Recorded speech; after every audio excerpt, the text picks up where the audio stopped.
السلام علیکم ګرانو دوستانو. نن به زه تاسو ته دغه د افغانستان شپږیزه لیګ چې کوم د دغه ډرافت ترسره سول په دغه کې لوبغاړي واخیستل سول، کوم لوبغاړي اخیستل سوي دي او رشید خان به آیا په دغه کال کې شپږیزه کې لوبه ترسره کړي او که ترسره به یې نه کړي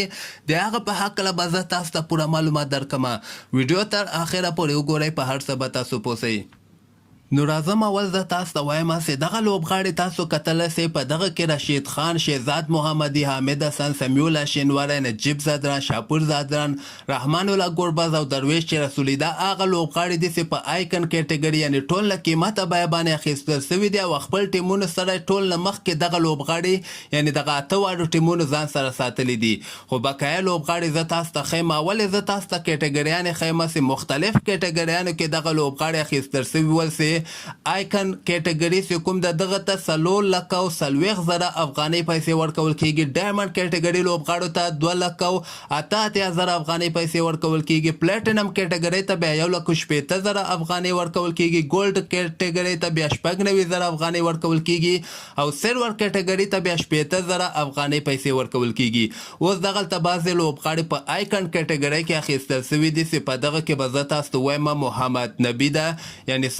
4 لکه نه زیاتې افغانۍ پیسې ورکول کیږي. همدغسې اصغر افغان ده، حضرت الله زازی ده، فضل حق فاروقي ده، عثمان غني ده، نورعلي زدران ده، کریم جنت ده او احسان الله جنت ده. دغه اته لوبغاړو تاسو وینئ یعنې آیکن کیټګري کې دغه لوبغاړي اخیستل سوي دي.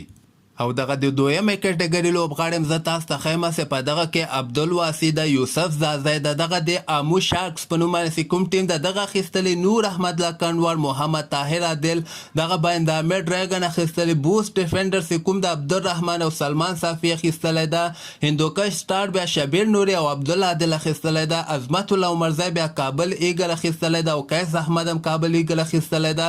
دغه نه علاوه په امیر زلمی چې کوم د سید شهزاد او دولت زدران اخیستلی دي، میساینک نایټس بیا صدیق اتل او ظهیر پاکتین اخیستلی دي، سپینغر بیا شرف الدین اشرف او فرید ملک اخیستلی دي. دغه لوبغاړي چې ما تاسو ته وښودل دغه په ډایمنډ کیټګري یعنې 2,88,000 افغانۍ پیسې دغه لوبغاړو ته ورکول کیږي. او دغه بله کیټګري پلیټینم کیټګري ده چې 1,60,000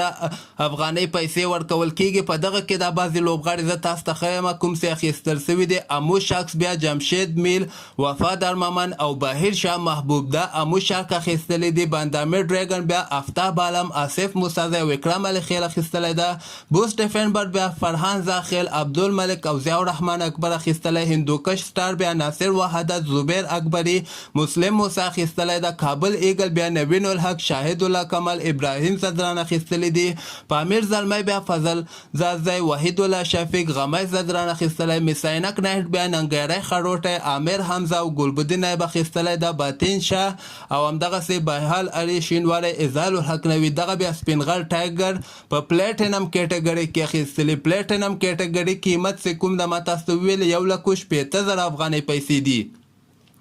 او دغه د ګولډ کیټګري لوبغاړي به هم زه تاسو ته وښیم چې 90,000 افغانۍ پیسې ورکول کیږي. په ګولډ کیټګري کې هغه لوبغاړي اخیستل سوي زیاتره پکې ځوان لوبغاړي دي، یعنې امو شاکر، رحیم منګل، عابد تانیوال، حاجي مراد، عارف خان، دغه د امو شارک اخیستلی، باندامیر ډریګر بیا نجات مسعود، ناصر توتاخیر، عمران میر او فرحان صافي اخیستلی ده، بوس ډیفنډر بیا محمد سلیم، ابراهیم صافي، اسد الله متنی، حیات الله ناصری ده بیا بوس اخیستلی، هندوکش سټار بیا فطرت الله خواري، شمس الرحمن، ضیاء الحق عیسی خیل، یوسف شاه او کابل ایګل بیا ضیاء الرحمن شریفي، خلیل ګربز، رحمان الله زدران، وسیم اکرم او همدغسې په امیر زلمی بیا رحمت شاه، رحمت سحق، روحان باریکزی، فضل نیازی، یعنی رحمت شاه په دومره کمه کیټګري کې اخیستل سوی ده چې 90,000 افغانۍ پیسو باندې رحمت شاه د ما په نظر باندې دغه یو ښه لوبغاړی ده، باید قیمته بیه باندې اخیستل سوی و. میساینک نایټ بیا ریاض حسن، بلال سمی، محمد همکار، طالق ستانکزی اخیستلی ده او سپینغر ټایګر بیا اسحاق رحیمي، شوکت زمان، یمین احمدزی او تمیم سرخودی. دا سپینغر ټیم چې کوم ده دوی بیا دغه لوبغاړي اخیستلی. دې نه علاوه یو بله کیټګري هم ده چې سلور کیټګري ده، د هغې قیمت 80,000 افغانۍ پیسې دي. په هغې کې هم دغه ځوان لوبغاړي یو نیم اخیستل سوی ده. نو مسخت مې د خبرې دا ده چې شپږیزه لیګ د افغانستان دغه ځوان لوبغاړو لپاره ډېر ښه خبر ده، ځکه یو 100 روپۍ به هم دوی ورنه ترلاسه کړي، ملي ټیم ته خو د بېچاګان ته اسنم چانس نه ورکي او شپږیزه لیګ سي وسی دغه د افغانستان لپاره خدای یو خو به د لوبغاړو پریکټیس وسی بل دغه ځوان لوبغاړي سي په کلونو الته داخل کې لوبه کې هغه به 100 روپۍ ورنه ترلاسه کی او بل ما غوښتل سي زه تاسو ته وایم چې د رشید خان لپاره به ډیره مشکلې سي په شپږیزه کې ولوبېږي ځکه رشید خان دغه نه وروسته کېدای سي هغه T20 بلاست لوبې سي کومې دي هغه ته لاړ سي هلته هغه لوبې تقریبا 2.5 میاشتې دوام کوي یعنې مکمل جولای اخره پورې هغه لوبې دوام کوي نو ماته داسې ښکاري سي بعضې لوبغاړي خو دوی خیر اخیستلی سي په دغه کې رحمان الله ګوربز د نوین الحق دا رشید خان د دغه درې لوبغاړي په T20 بلاست کې اخیستل سوي دي مجیب زدران هم اخیستل سوی ده بلکې څلور لوبغاړي دي هغې نه وروسته بیا سریلانکا لیګ هم که خیر شروع کېدونکې ده نو دوی به انګلینډ نه ډایرکټ بیا سریلانکا ته ځي که هلته چېرته کوم د سریلانکا لیګ کې واخیستل سي